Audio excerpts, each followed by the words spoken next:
ഓരോ അധ്യയന വർഷം അവസാനിക്കുമ്പോഴും എൻ്റെ ഒരു പ്രധാന ജോലി ഉപയോഗശേഷം ബാക്കി വരുന്ന നോട്ട്ബുക്കിൻ്റെ താളുകൾ എടുത്ത് വയ്ക്കുക എന്നതാണ്. അത് പിൻ ചെയ്ത് എന്തെങ്കിലുമൊക്കെ എഴുതാൻ ഉപയോഗിക്കും. അങ്ങനെ ഇരിക്കുമ്പോഴാണ് നമ്മുടെ കടൽ ക്ലൗഡിലെ പെങ്കൊച്ച് ആര്യ ഒരു ഐഡിയ കാണിച്ചു തന്നത്. അത് കണ്ടപ്പം മുതൽ ഞാൻ എൻ്റെ മോളോട് പറയുന്നത് അതൊന്ന് ചെയ്തു തരാൻ. അവൾ എവിടെ കേൾക്കാൻ. അവസാനം ഞാൻ തന്നെ ചെയ്യാമെന്ന് കരുതി അവളുടെ കളർ പെന്നുമൊക്കെ വാങ്ങി പരിപാടി തുടങ്ങി. ഞാൻ വരച്ചു തുടങ്ങിയപ്പോൾ അവൾക്ക് ഇഷ്ടപ്പെട്ടില്ല. കാരണം എനിക്കിപ്പോൾ ക്ഷമയൊന്നുമില്ല, പെട്ടെന്ന് തീർക്കണം എന്ന് തോന്നും. അവൾ പിന്നെ തന്നെത്താൻ ഏറ്റെടുത്തു.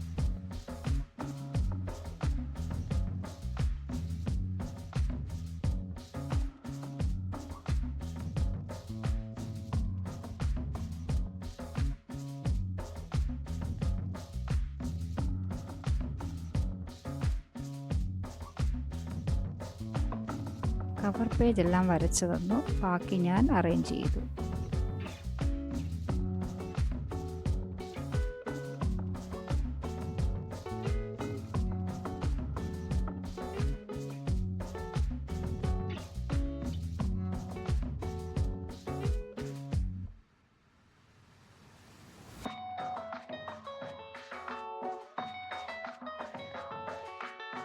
ഞാൻ കണ്ട വീഡിയോയിൽ സ്റ്റിക്കറുകളാണ് ഉപയോഗിക്കുന്നത്. എൻ്റെ കയ്യിലില്ലാത്തത് കൊണ്ട് പടം വരച്ചു വെച്ചു.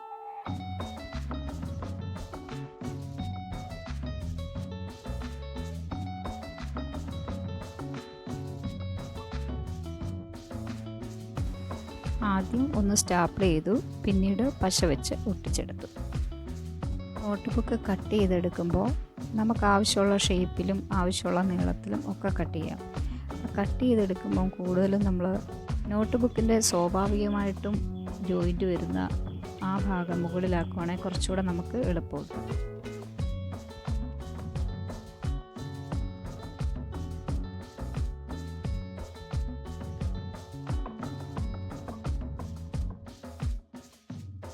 അപ്പോൾ എങ്ങനെയുണ്ട്, കൊള്ളാമോ? എല്ലാവർക്കും ഇഷ്ടപ്പെട്ടെന്ന് വിചാരിക്കുന്നു. എല്ലാവരും ഇതൊന്ന് ട്രൈ ചെയ്ത് നോക്ക്. നമുക്കിത് അടുക്കളയിലേക്ക് വേണ്ട സാധനങ്ങളൊക്കെ വാങ്ങാനുള്ള ലിസ്റ്റ് ഉണ്ടാക്കാൻ ഉപയോഗിക്കാം. എന്തിനു വേണമെങ്കിലും ഉപയോഗിക്കാം. ഞാനിപ്പം അതിനാണ് ഉപയോഗിക്കുന്നത്. അത് ഫ്രിഡ്ജിൻ്റെ കവറിൽ ഇട്ട് വയ്ക്കും.